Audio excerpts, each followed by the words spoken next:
All right, hey there. I'm in Blender today. I'm gonna go over how we can apply weights to our model. This is in relation to the video I did talking about 3ds Max and what we can do there, such as applying weights and techniques, and then just doing a few more advanced things like doing a weight mirror, so we can mirror the weights, and then just transferring weights from another object to another object. Okay, so I want to cover the same things in here. I've tried recording this a couple times and it ends up being over an hour. I want this to be quick, but there's just so much to cover and everything in Blender just takes 5 times longer to do in contrast to 3ds Max. So I'm going to try and go as quick as I can. So forgive me if I miss something or something, okay?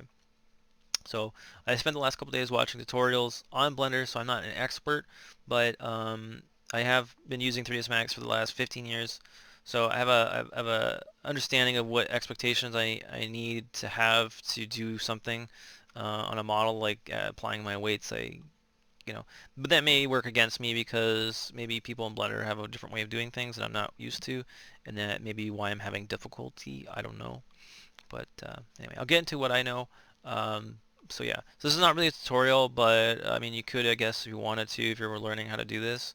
But I'm just really comparing, what we can do from 3ds Max to here to kind of give the insight to that. Anyway, the other thing is I'm using 2.91. I noticed when I was watching videos that they're doing a lot of quality of life updates.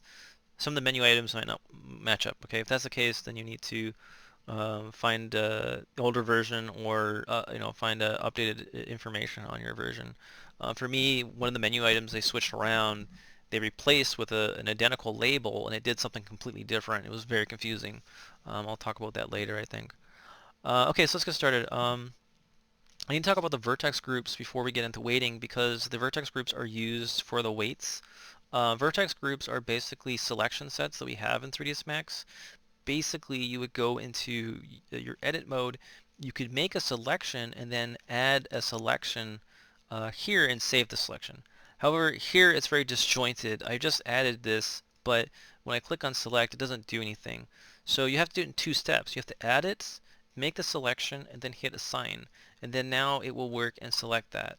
This system seems to be conceived so that you can suit needs for the modifier system. Some modifiers will require a selection, and this is where you would do it, and it's centralized. In 3ds Max, it's not centralized. You have a centralized system called the selection sets, but those are separate. When you go into a modifier, you can still pull from the selection set, but then that selection is then copied and stored in the modifier itself. Here, it's all harmonized and put into the same spot. Where this becomes a problem is we're talking about weights on a model, because what happens is for your weight, so your model to have weights, each bone has to be put into here. So if I have a bone called leg, I have to have a group in here called leg, and that's going to store the vertex information there. So in 3ds Max, we can actually stack the same modifier on top of each other and have multiple weights or skin modifiers. We can, store multiple ones. And this is great if we want to do like revisioning. So I can copy a modifier, disable it, and then work on the next modifier and tweak things. And we can do different revisioning back and forth if we're changing things or whatever, and we can always go back. Here, because it's centralized, you can't do that. You can't stack them, you can't make multiple ones because it's centralized. And then also because it's centralized here, it adopts other problems.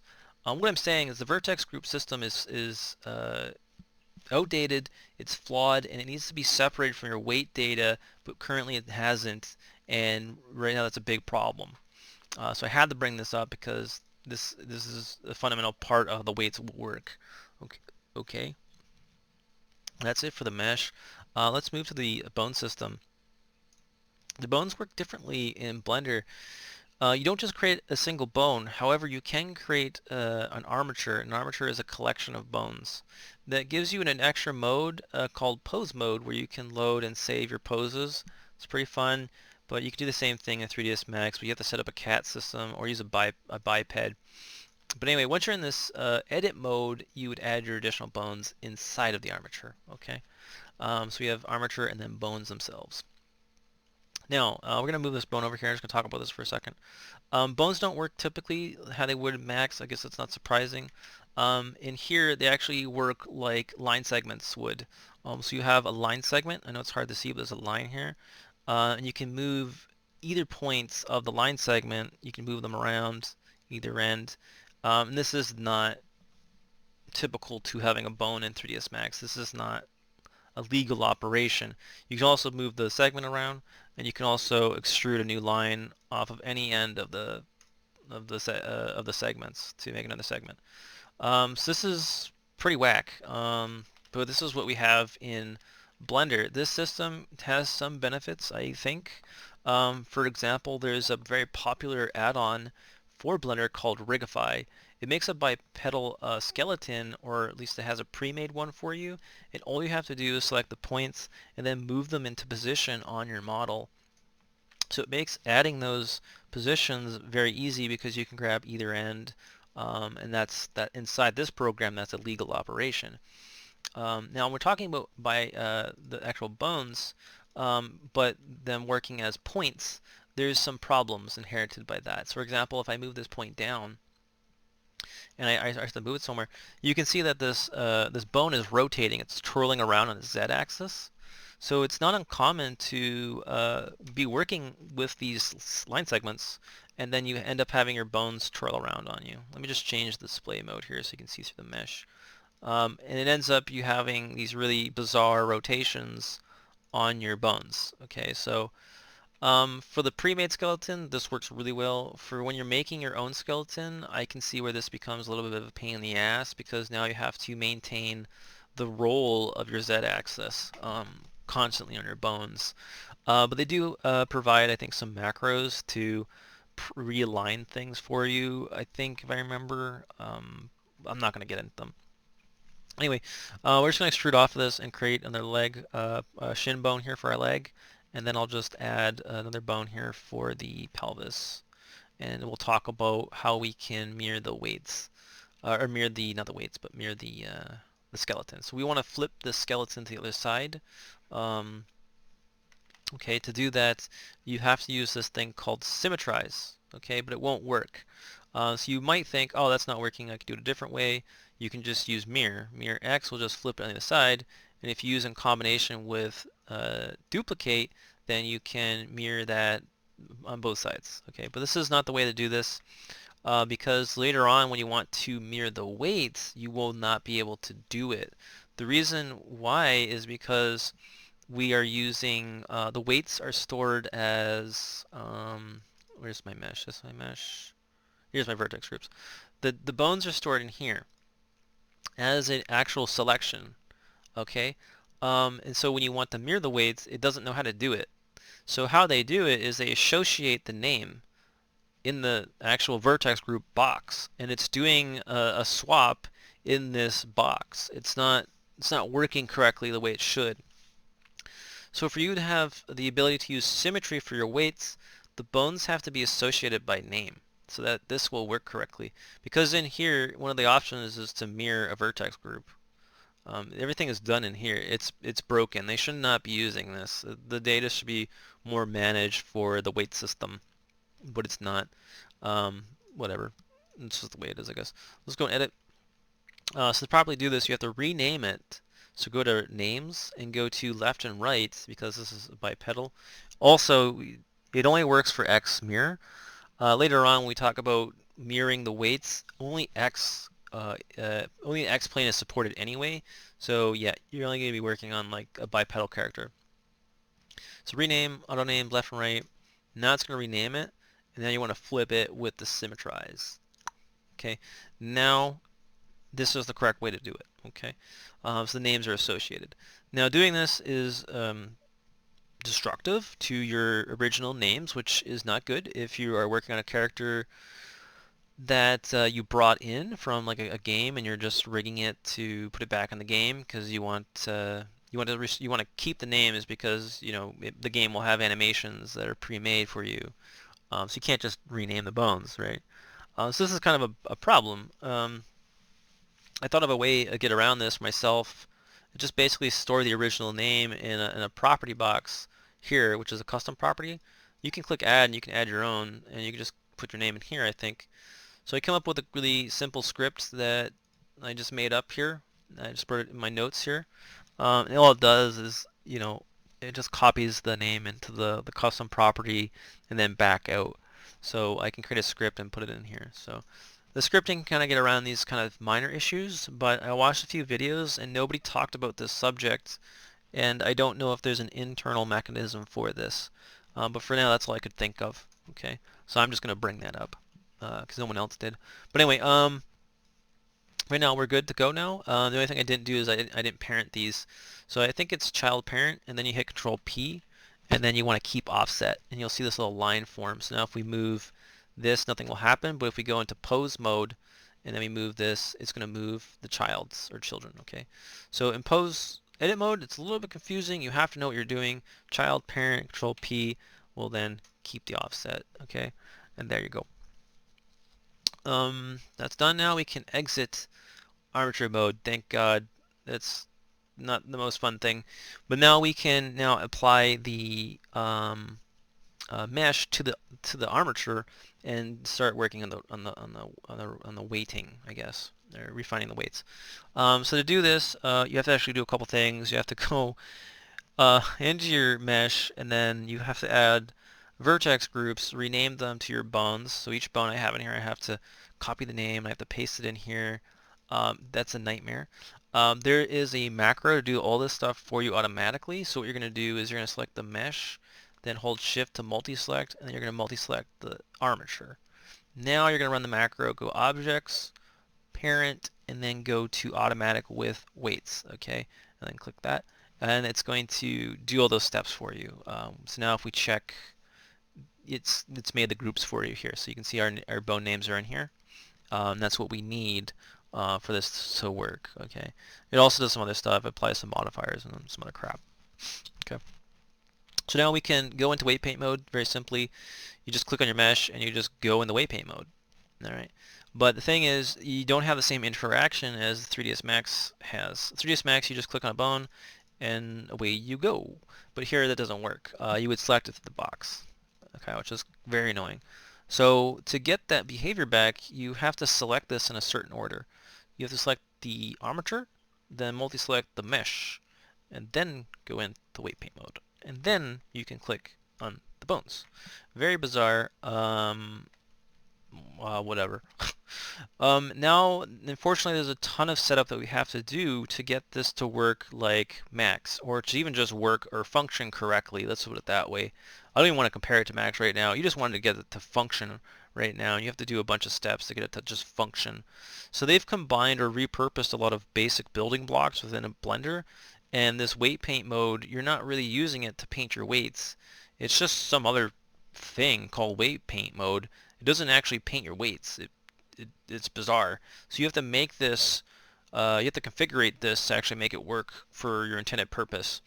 So for one right now, all it's going to do is it's going to paint, not paint, but actually make selections for your vertex groups. But that's not ideal for making weights for a mesh. And now we're getting the terminology all screwed up, aren't we? So what we need to do is we need to go into the active tool settings, go to the bottom, and we need to activate auto normalize. But just activating this is not enough. This only activates the function to normalize the mathematics that is applied when you use the draw brush, but doesn't actually apply this to your existing groups, which is nuts. So you have to first call another macro called normalize all first. And then the settings are not set correctly. You have to tune them. So you're going to change this to your pose bones, turn off lock, and then click off of it, and it should perform that operation. And then make sure that this did not get deactivated. It seems that when you run that macro, it deactivates this checkbox, so you have to make sure that it's activated. So that's activated, okay, and then you should be, I think, in a position to paint. However, there's a couple things you might want to do in addition. So up here in display, you should turn on 0 weights so you can see the display of that. So this is showed in gray. Gray represents the weights that have not been set, when we're selecting a bone, which you would want to see. Okay, and blue is just a very weak affinity to that bone. Okay, and then what else do we have to turn on here? I think we're good. Yeah, I think we're good. Everything else you would access through the top panel up here when you're doing your painting.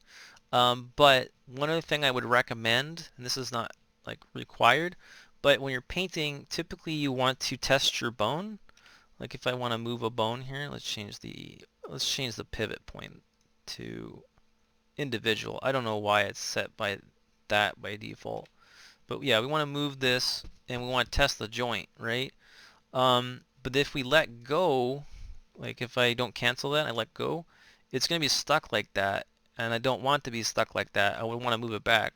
So I would have to click on it again and just move it back manually. And then you're going to get some really weird positions. I mean, you could get by with that. It's not a big deal. I mean, yeah, you're probably fine with that. But you might want to reset the pose, right? So in 3ds Max, we would set up a keyframe, and then if I wanted to go back, I could restore it, and then I could push this keyframe out and then make a new one or delete it or whatever I want to do. So you can't do that in here. For some reason, if you try to access the animation tools, like inserting a keyframe or using auto keyframe, it blocks you. So to do anything posing related, you actually have to exit, go into the armature, go into pose mode, and then now you have access to the keyframes and all that stuff. So first we're going to do is we're going to reset this to clear the pose. And then I've seen some people in their videos actually make full-on animations where they actually fully animate the character. We don't want to do that. We just want to make it simple. So we're just going to select all their bones and just hit I and just set the keyframes for the idle pose. That's all we need. And so now when I want to restore the idle pose, I can just hit the back button and it will just go back to 0 and then I'm good to go. So now we go by the object mode and now we can wait, armature mesh, yeah, and then weight paints. There we go. And so this just to me seems more intuitive, but this is more a preference thing. So now I can move this and I can continue to work on oh, I did the wrong selection there.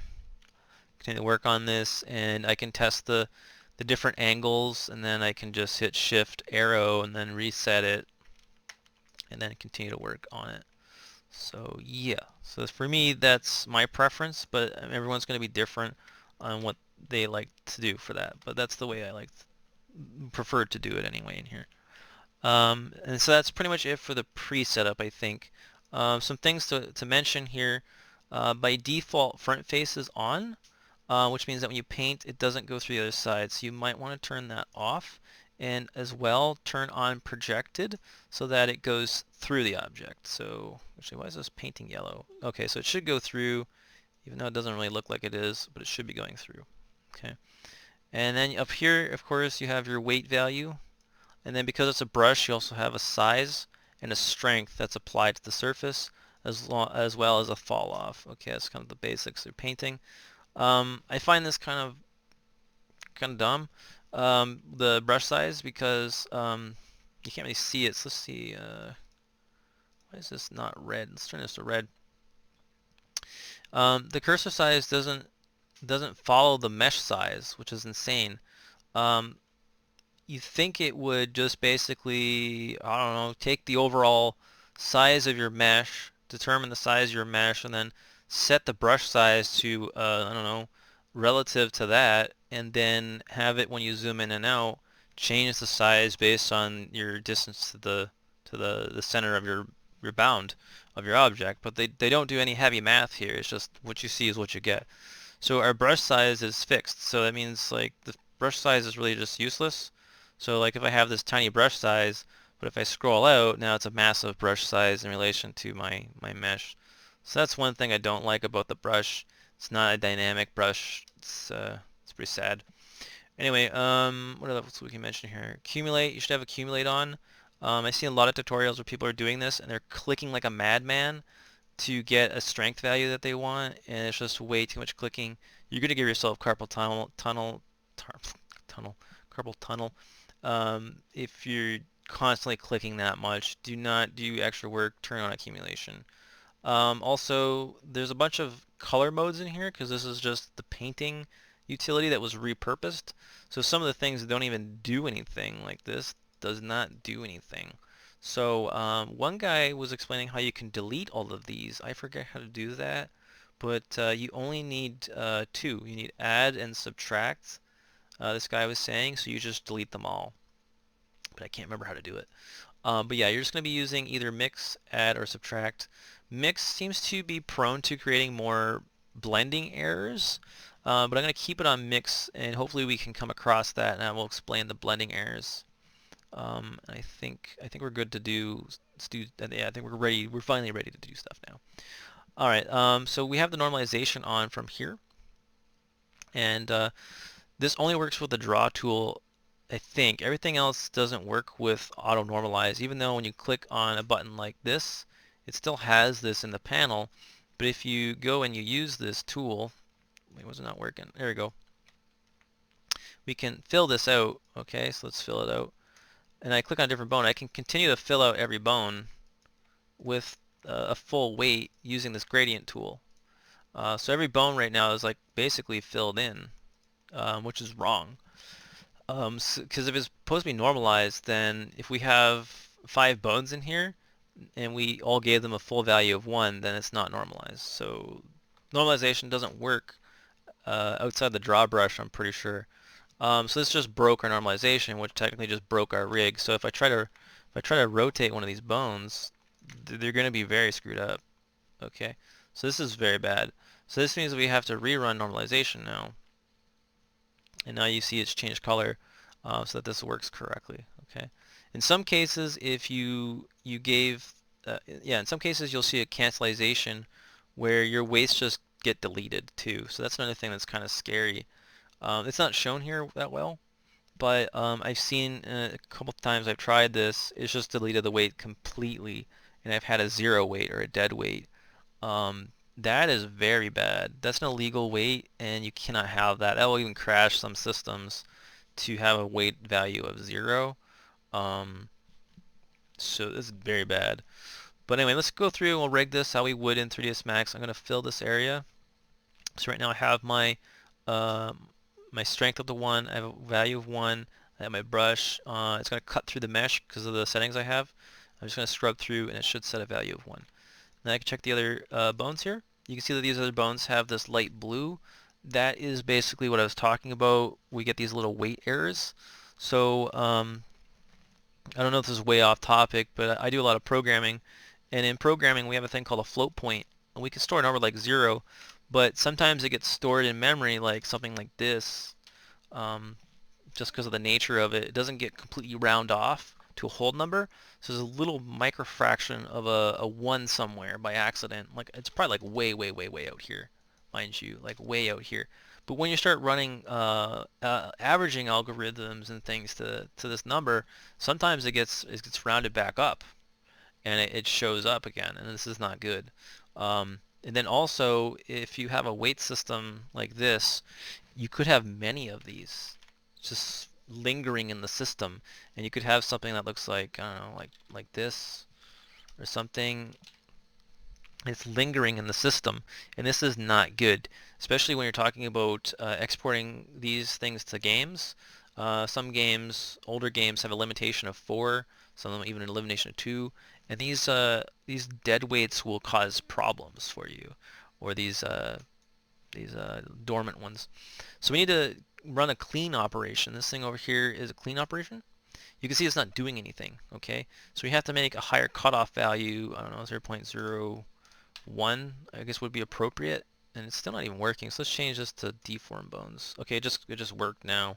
So we click off of it, and you can see now those weights are gone, okay? So that means that now the pants, or the pelvis, now truly has a value of 1 on everything. Before it did not, okay? It might have had like a 0.9999991 influence, which is not good for later on operations. So, okay. So we're going to select the pants, and now we're going to work on the lag here.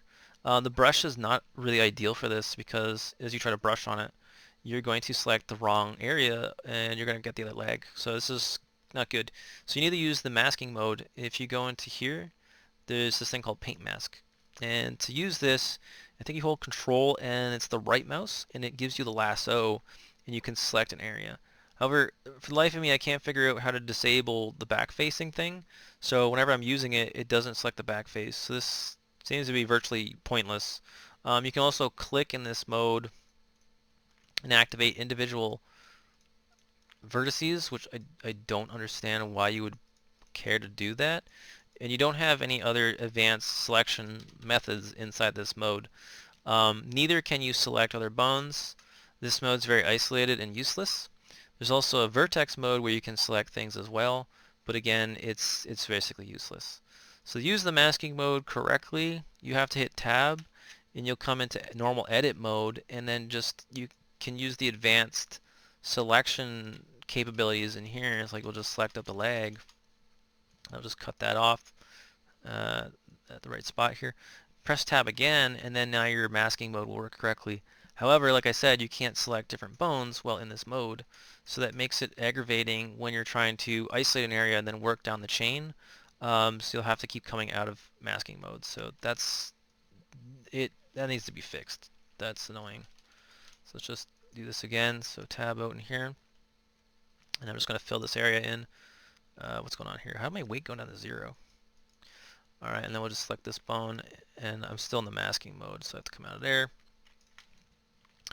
And then we'll just paint that area in. And because I have the projected projected, and the thing is going through, it just makes it easier to cut through that area quicker for me. Alright, and then we'll just mirror the other area. But you can see here as I clicked back on the pelvis, I still have a bunch of these bad weights. So between a lot of the operations, you're going to want to be doing a clean operation probably. Yeah, okay, so now here, I would just use the blend tool in 3ds Max. We don't have that. I'm actually hesitant to use any of the blending tools here, but the blur tool seems to work the best. You know, if I just point this out here, my mesh was not welded, so it's actually split itself through the center here. So I'm just going to quickly weld this really quickly. Okay, and we'll go back into here. I'll fix that up, and we'll just continue to try and blur this, I guess.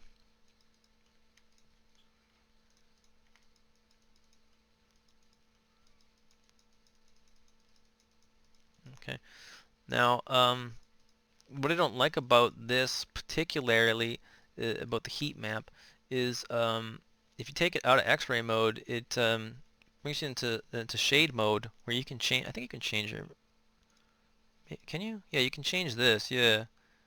You can change that, but the color multiplies on top of that, so you end up with a really dark surface, which I don't really like. So to get it to look more like 3ds Max, I've been using the X-ray mode, but you don't see any of the surface tension, so you might have to take it in and out of that a couple times to make sure you don't have any like really drastic pinches. Okay, to kind of smooth out your pinch areas. So yeah, you have to kind of switch between your display modes a little bit. I personally like the X-ray mode because you can see the colors better. Okay, and you can see the bones through the X-ray, so you can see, oh, there's a bone here. I'm going to click on there. All right, but this is personal preference for me. Everyone's going to be different. Okay, I'll just rotate that back, and it looks like probably we can fix this up a little bit more. But I think I don't think I should spend any more time on it. It's fine. We got a joint here, and now we need to demonstrate how to mirror the joint. Okay. So to do the mirroring to mirror the mesh, there's no function built inside of here, unfortunately. There is a thing here called mirror, but all it does is just exchange the left to the right and vice versa, and then does some kind of weird cancellation mode. So we do the mirror here. I click on this side, it's just transferred it, but the geometry is not perfectly symmetrical, so it missed an area, and so it just left this here and only transferred some of the weights. So I'm going to undo this. So this is absolutely not what you want. It would work if it had the ability to copy, but it doesn't. At least I don't think it does. There's another thing in here as well, which is your symmetry mode. By the way, I got this really confused here. I got this panel out here. We have symmetry mode, but they've really screwed it up. Um, you have X mirror, which what this does is it just like paints um, like it would for like a texture paint on both sides. So let's see if I paint on this side. What's going on here? Why am I in blur? Okay, there we go. So yeah, if I paint on this side, it's going to paint on both sides for the same bone, which you would never want. You don't want it to paint on both sides. It's painting on the opposite side. You don't want it to do that. So we're going to do that. So see if I set this weight and I paint here, it's painting on the wrong side. That's not what I want it to do. So don't use that. What you want is you want it to paint the weights for the adjacent bone for that side. And this mode is really confusing. So they call it X Symmetry, and it used to be down here. It was called X Mirror, which is conflicting with the word mirror X. So they changed it to X, and then they changed the way it behaves. So if I click on X, it activates mirror X, which is not what you want. You want this, and they've renamed it now to Vertex Groups X Symmetry to make it more clear. But just exchanging the thing from here to there and hiding this and relinking it to here, it made it really extra more confusing than it was before. But now if you were to paint on like one of the sides here, it's going to paint on the other side for you. So right now, this is all red down here. So I click on here and I paint here. This mode came back. So this is another thing that I hear a lot of people complaining about, which is that every time you undo, it doesn't undo your paint stroke. It also undoes, well, it steps back on your clicks on the menu here. So when I undo the paint stroke, it's going to also be going back in here as well. So I have to be careful what I'm clicking on. But yeah, if I click over here and I paint here, up and down, and I check these bones, it's now done this over here. Now you notice that as I paint it over here, I check over here, I have gaps. These aren't getting painted. So this symmetry mode is not using a projection type of mirror. It's literally just taking your vertex group. It's then flipping it, and it's just checking to see the identical vertex, if there is an identical vertex, and then it's just copying the weight value for you. And because of that, if it doesn't find an identical one, it ends up getting blotches. So that just means over here on the pant leg that the vertices are slightly different. I don't know if there's a tolerance at all, but clearly it's slightly different, and that causes it to fail. So it's not good. So this symmetry mode is there, but it's, in my opinion, it's useless. Honestly, it's a piece of trash.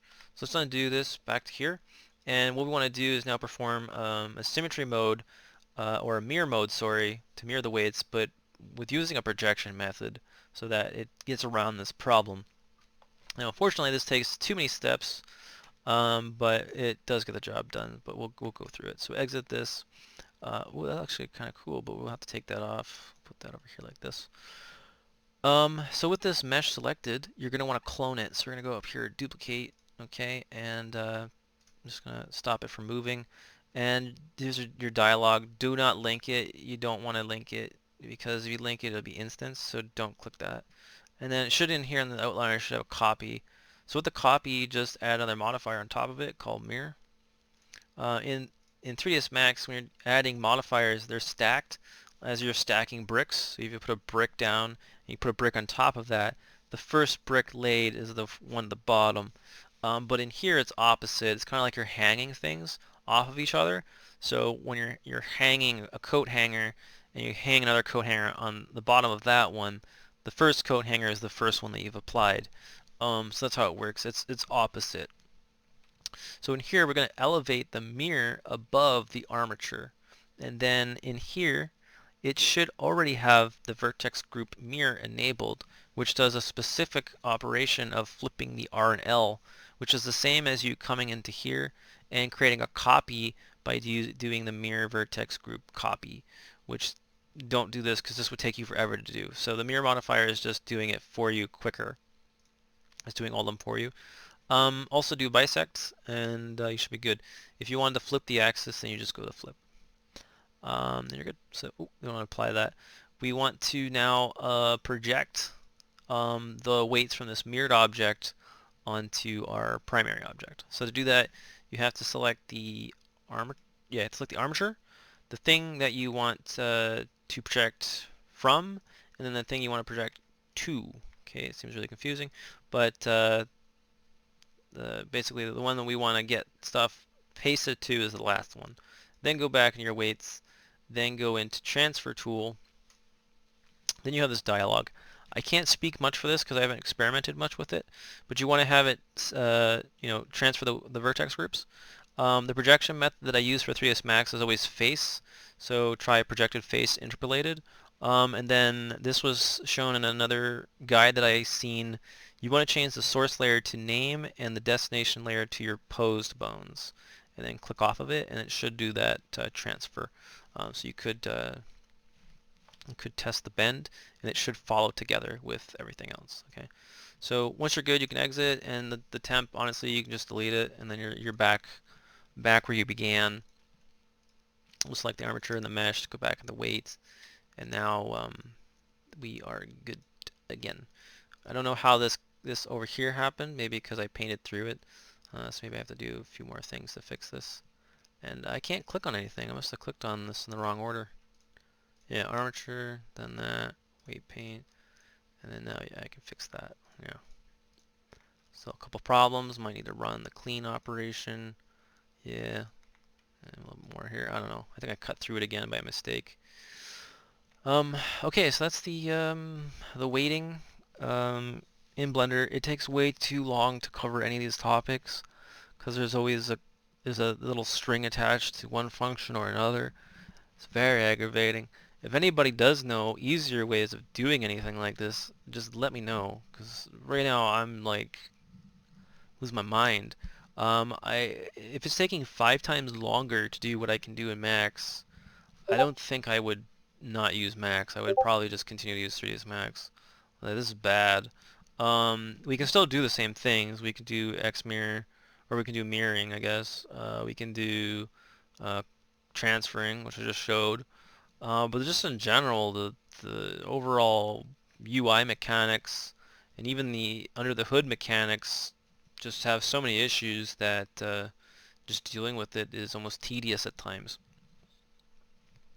Anyway, thanks for watching. I don't know if that helped anybody, but I just wanted to point out in Blender the process that we can still achieve for weight painting. It's still, you can still get it to achieve an outcome, but I just wanted to also show some of the pitfalls, because I find that a lot of tutorials don't even touch them.